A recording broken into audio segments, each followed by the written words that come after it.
Welcome back to the Motivated Mind Zone. Glad to have you here. Great to be back. And we're diving deep today, really deep, into something that, well, it connects every single one of us. Doesn't matter what language you speak, it's that language of ambition, of drive, looking forward to the future we're trying to build. Absolutely. Yeah. Goals, dreams, commitment. That's our focus. And everyone, whether you're running a company or just starting uni, you've got something you're aiming for, big or small. Definitely. But for those of you learning English, taking those really personal things, those hopes, that determination, and trying to express them in another language, that can feel, well, pretty vulnerable. That vulnerability, that's actually key. We really need to talk about that. Yeah. Because it turns out that talking about your future, your hopes, your plans, your motivation, that's often the best way, the most authentic way to build real communication. Right. It takes your English away from just, textbook drills. Makes it feel alive. Because you're talking about what actually makes you you. Okay, let's unpack this then. Let's get practical. Our mission, really, for this deep dive is to give you a kind of shortcut to feeling confident. We want to give you, the learner, the specific words, the right phrases, maybe even the mindset shifts you need to talk about your future, your passions, with real clarity. And importantly, with that emotional weight. Turning those abstract wishes into something concrete, something you can actually use in conversation. Exactly. And to do that, we've looked closely at sources that really dig into the psychology, the difference between goals and dreams. They lay out the basics. Goals are specific, short-term things you can measure. Like steps on the ladder. Pretty much. While dreams. Dreams are the bigger picture. They're emotional, long-term, the deep-down desires that give you the reason for climbing that ladder in the first place. Okay.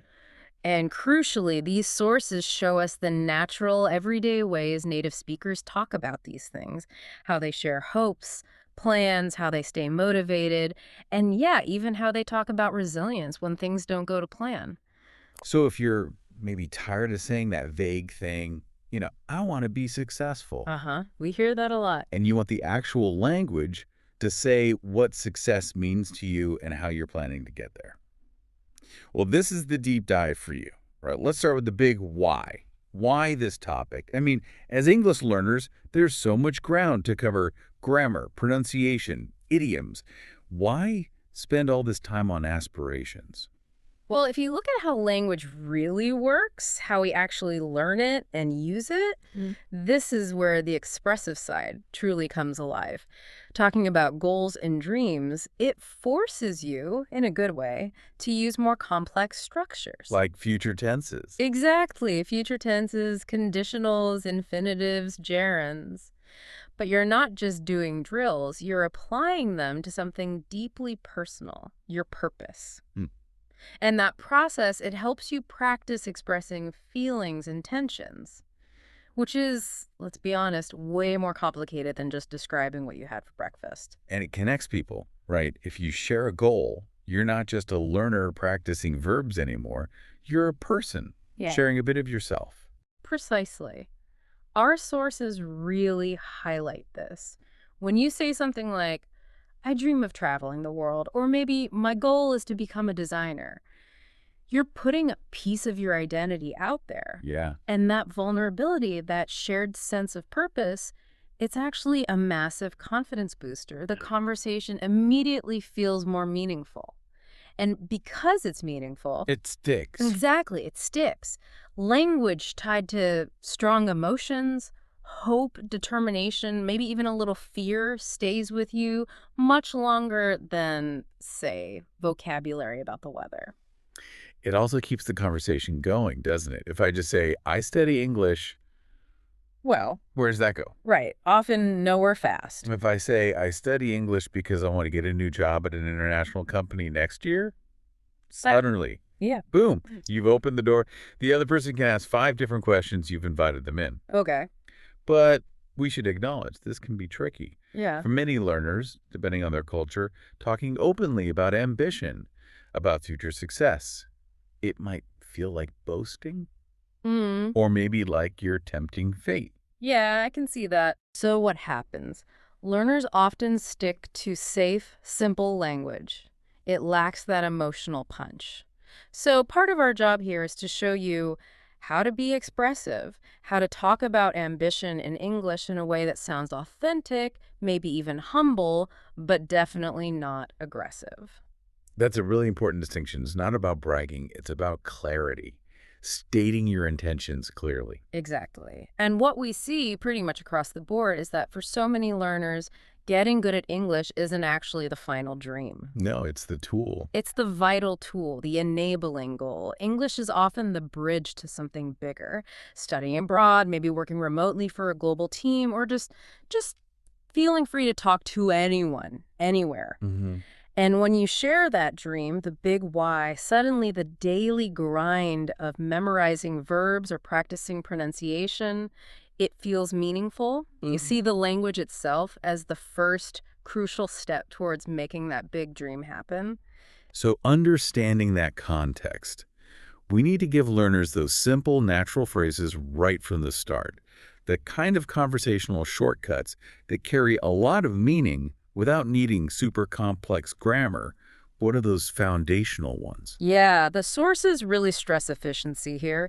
Native speakers don't usually translate complicated thoughts word for word. They rely on simple, fluid phrases to signal ambition.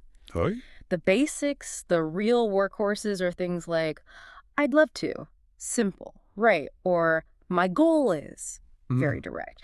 And the really versatile one, someday I want to. Mm. If you can use just those confidently, you immediately sound more natural. You sound ready for a more personal conversation. Okay, so we've talked about the why. Now let's get into the what and how. Section 2, this is about the short game. Sure. The concrete, measurable goals. And like I mentioned, that big pitfall for learners is being too vague. Yes, the specificity principle, that's what we call it. Saying something like, I want to be successful, feels safe, maybe, but conversationally, it's like quicksand. Nowhere to go. Exactly. To sound natural, to actually connect with someone, you need specifics. Instead of just, I want a better job, try. I want to finish my project management certification so I can apply for that team lead position. Ah, much better. Or instead of, I want to improve my English, be specific. I want to improve my speaking fluency so I can handle client calls confidently without notes. See, specificity invites them in. Yeah, because then I can ask, oh, which certification or what kind of clients? It opens things up. So let's run through those key phrases, the power phrases for talking about these concrete plans. Okay, starting with clear intention. The most direct ones are, my goal is to, or I'm planning to. These are strong, declarative, not much doubt there. Examples, Sure. My goal is to save enough for a down payment by the end of this fiscal year, or I'm planning to start an online course in digital marketing next month. Very clear actions. Okay, let's pause on I'm planning to Yeah. for a second. Does that feel stronger, maybe more committed than something like I hope to? What's the subtle difference there? That's a really good question about the nuance I'm planning to. Suggests you've already done some groundwork. Maybe you've looked up courses, set a budget, put it on your calendar. It implies a firm intention, maybe even scheduled action. Great. Whereas I hope to, which we'll get to, is more about the desire. It's optimistic, but doesn't necessarily signal that the steps are locked in. So yeah, in a professional context, like talking to your boss, I'm planning to, definitely carries more weight, shows more initiative. Got it. That's helpful. Okay, next up, a really powerful one the sources mention I'm working on. Oh, this is fantastic. It's so active. It immediately shifts you from someone just thinking about it to someone doing something about it. Shows progress. Exactly, shows motion. And it's incredibly versatile. I'm working on saving money for a new laptop. I'm working on becoming more assertive in meetings. I'm working on my pronunciation. It instantly signals effort. I feel like that phrase really captures that definition we talked about. Yeah. A goal is a dream with a plan. Working on is the bridge. It connects the future hope with the current effort. Perfectly put. And notice the grammar. It's simple. I'm working on, plus the ing form of the verb, the gerund. I'm working on saving. I'm working on becoming. Easy structure, lots of power. Okay, moving to slightly softer options, maybe more polite. For situations like talking to a teacher or manager, we have I would like to. Yes, this one's great for showing respect or maybe being a bit more modest. In a performance review, you might say, I would like to take on more responsibility in the next quarter, rather than I'm planning to. Softer approach. Right. It expresses desire while maintaining that professional politeness. Or asking for feedback. I would like to improve my report writing. It's less demanding than my goal is to perfect my reports. Makes sense. And then the optimistic one. I hope to. Pure positivity, this one. I hope to travel to Japan next year. I hope to get that promotion when it comes up. It's super common, expresses optimism, but without the solid commitment implied by I'm planning to. Good for things slightly out of your control, maybe? Exactly. Like if it depends on getting a visa or a company decision, hope fits perfectly there. And finally, for those really precise targets, I'm aiming to. This sounds very focused. Laser focused, almost. It means you have a specific target, often a number or a deadline. I'm aiming to get at least a B+ on the final project, or I'm aiming to launch the website by the end of Q3. It tells the listener you're tracking something specific. Okay, we've got the phrases. But there's a missing piece, right? The thing that turns a statement into a real conversation, the power of because. Ah, yes. The connective tissue. Absolutely crucial. To make any goal statement feel complete, feel human, you need to explain the why. Without the because, your goal is just a task on a list. Okay. With the because, it becomes part of your story, your motivation. Give us a clear example. Sure. Just saying, I want to learn Spanish is Yeah. okay, informative. But if you say, I want to learn Spanish because my partner's family only speaks Spanish and I want to be able to connect with them, or because I dream of backpacking through South America someday, suddenly there's emotion, there's context. Yeah, you understand the person better. Right. The because is the motivation you're sharing. That's what makes it relatable and real. And the last piece for these specific goals, time frames. Got to anchor it in time, right? Otherwise, it's just wishful thinking. Time expressions are essential for structure, for accountability, even if just to yourself. You need to say when. Phrases like this year, next month, by December, in the next 6 months, they turn a vague hope into something concrete. So not just, I want to read more English books. No, much better to say, I'm trying to read at least one English novel every month. That specificity tied to time moves it from maybe someday into your actual plan, and it lets people check in with you later, offer support. Hey, how's the book a month goal going? Okay, so we've nailed down the short game, those measurable, concrete goals. Now let's zoom out. Let's go big. We need the language for those long-term, inspiring dreams.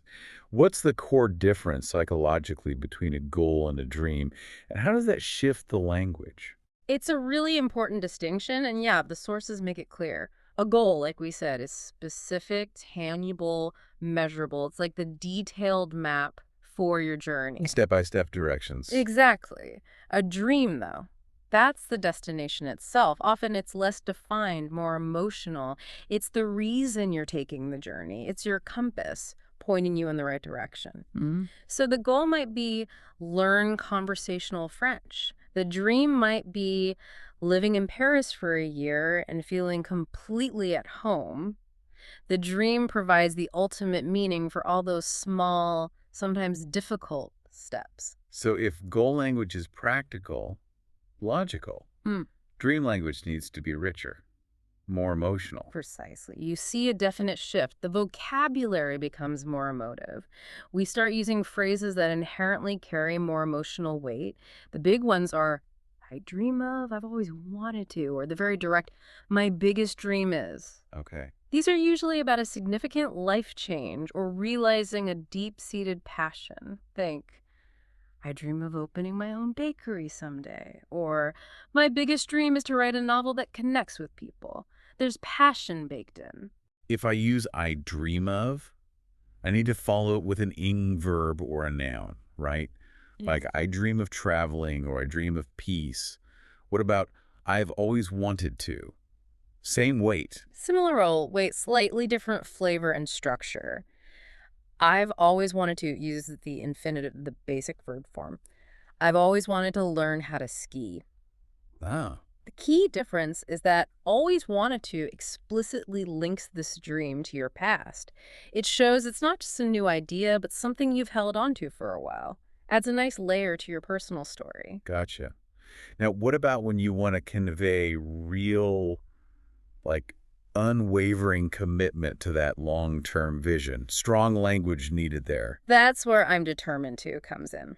This phrase packs a punch. It signals serious resolve. When you say this, you're telling the listener, this is happening. Setbacks or not, I'm making this happen. Example. I'm determined to build a successful online business, even if it takes me 5 years of working weekends. It's powerful. It shows grit.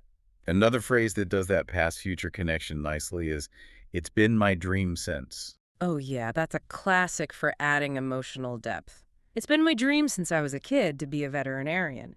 Connecting it to childhood gives it roots, makes it feel really authentic and compelling. But life happens. People Yeah. change, right? Dreams evolve.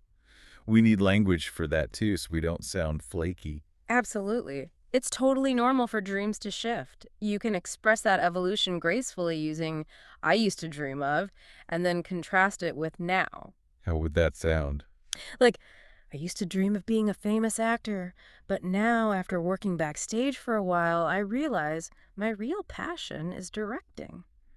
It shows growth, maturity. It tells a little story of how you've changed. Very natural.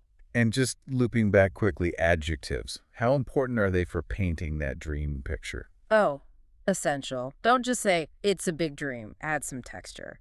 My dream is ambitious, but I think it's realistic. Or maybe, it's a simple dream, really, but it's the one that makes me truly happy. Adjectives give nuance, make the dream feel genuine, not just a cliche. Right, makes it specific to you. Okay, last thing for this section.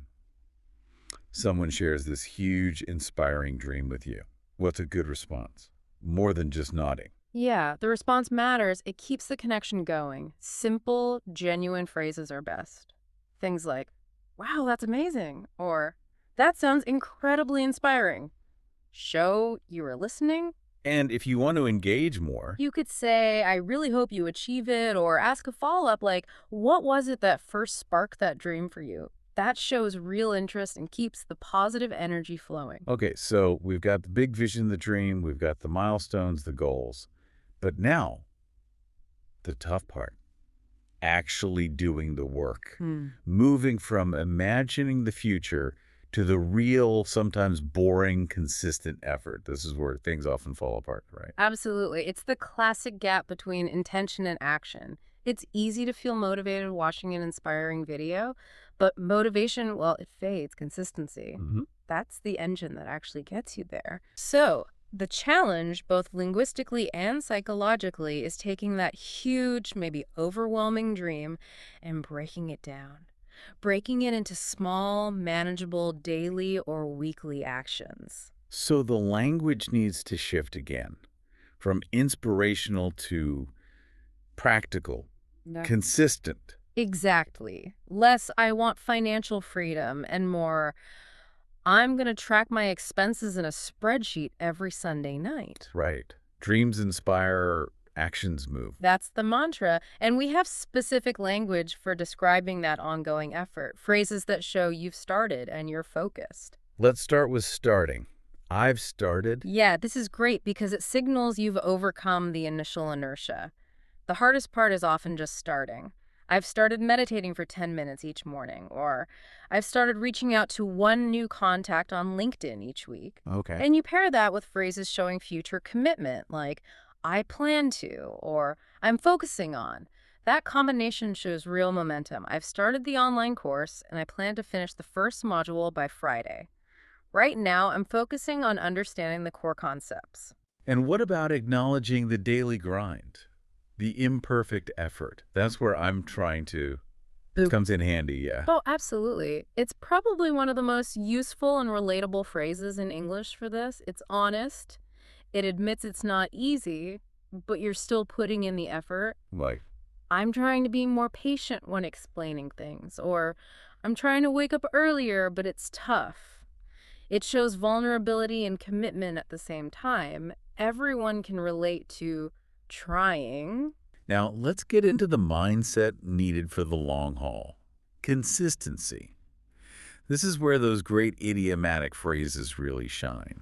Because it's not instant, right? We need the language of patience. Definitely. You got to ground the conversation in reality. That old saying, Rome wasn't built in a day. Success takes time. So using phrases that normalize slow progress is key, step by step, or the slightly calmer, one step at a time. How would you use that? You might say, learning this new software is challenging, but I just keep reminding myself, one step at a time. It sounds realistic, encouraging. And for describing something that's ongoing, not finished yet, the sources mention it's a work in progress. Ah, such a useful phrase. So humble yet optimistic. My presentation draft. Oh, it's definitely a work in progress. Or, my garden is a work in progress. It acknowledges it's not perfect, it's unfinished, but implies you're still working on it. And it connects to that other idea. You have to start somewhere. What? Exactly. That's the antidote to perfectionism paralysis. Just begin. Even if it's messy. It's a work in progress, but hey, you have to start somewhere. Okay, this leads us to something really core that the sources emphasize. Discipline over motivation. Yes. This is huge psychologically, and it has its own kind of language. Motivation feels great, but it's unreliable. It's an emotion. Discipline is the action you take, regardless of how you feel. Right. And there's a great concept, sometimes called the Seinfeld strategy, about building habits, which gives us the phrase, don't break the chain. Can you explain that a bit more? Don't break the chain. Oh, How does that work conversationally? sure. Imagine you have a big wall calendar. Your goal is, say, practice guitar 15 minutes every day. Every day you do it, you put a big red X on the calendar. After a few days, you have a chain of X's. Okay. Your only job then is don't break the chain. Keep that stream of X's going. Even if you only practice for 5 minutes one day, do something to keep the chain intact. So conversationally, it's about maintaining momentum, about consistency, especially when motivation is low. You might say to yourself or a friend, ugh, I really don't feel like studying tonight, but gotta keep the streak going. Don't break the chain. It's like a personal mantra for discipline. I like that. Turns consistency into something visual, almost like a game. Yeah, And simpler phrases work too, right? Just keep going or don't give up. absolutely. They might sound simple, but they're powerful reminders. Universal language of encouragement, sometimes just showing up, doing the thing, even imperfectly, that's the real win. That's what turns the dream into reality, little by little. Okay, we need balance though. The path to any meaningful goal isn't usually a straight line. It's messy, full of setbacks. The sources are really clear on this. Yeah. We have to talk about failure differently, not as the opposite of success, but as part of it. Exactly. As an integral, essential part of the journey. Think of setbacks or failures as just data, information gathering. It gives you experience, builds resilience, teaches you things that easy success just can't. Okay. So when you talk about it in English, the language needs to shift away from just winning or losing towards the lesson learned, the resilience shown. That needs specific, optimistic framing. Right. Let's get specific then. What's that optimistic failure language? How do you talk about lessons learned without sounding defeated? You start with acknowledging it, but frame it around learning or resilience. Like, okay, I didn't quite hit that sales target, but I learned a ton about our new customer base. Focus on the learning. Right. Or if you didn't pass an exam, well, that didn't work out this time, but now I know exactly which areas to focus on. I'll try again next semester. Yeah. There's also the general philosophical phrase, every failure is a lesson. It reframes the negative into something valuable. What about just acknowledging the disappointment? We need phrases for that too, right? To sound human. Definitely. You don't want to sound like a robot. The phrase, "it's not the end of the world," is perfect for that. It acknowledges the setback, but minimizes its long-term impact. Very natural. Yeah, I bombed that interview, but hey, it's not the end of the world. On to the next one. Good one. And that other great phrase for accepting ups and downs, you win some, you lose some. It sounds mature, calm, just accepting that things won't always go your way. And for those mistakes we made ourselves because we didn't know better. The sources mentioned, I learned it the hard way. Yes. That implies you went through some difficulty, maybe some pain, but you came out with valuable knowledge. I thought I could launch the product without much testing. Learn that the hard way.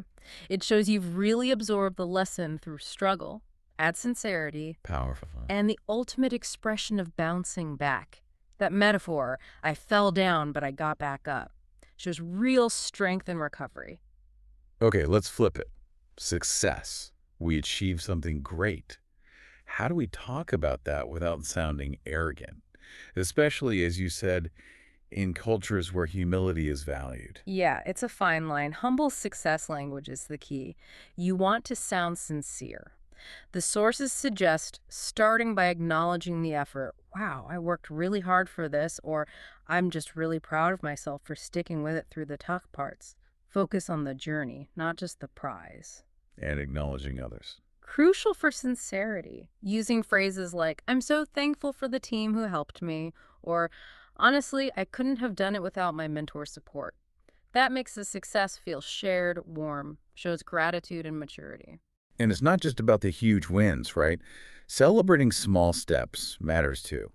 Hugely important. We need language for that internal validation. I'm really happy with my progress this month, or hitting that small milestone felt really good. Celebrating the small victories keeps you going. Sometimes success is just showing up consistently, like we said, not giving up. Okay, the last piece here. Responding to others. When someone shares their success or failure, what are simple, effective things to say? Builds connection.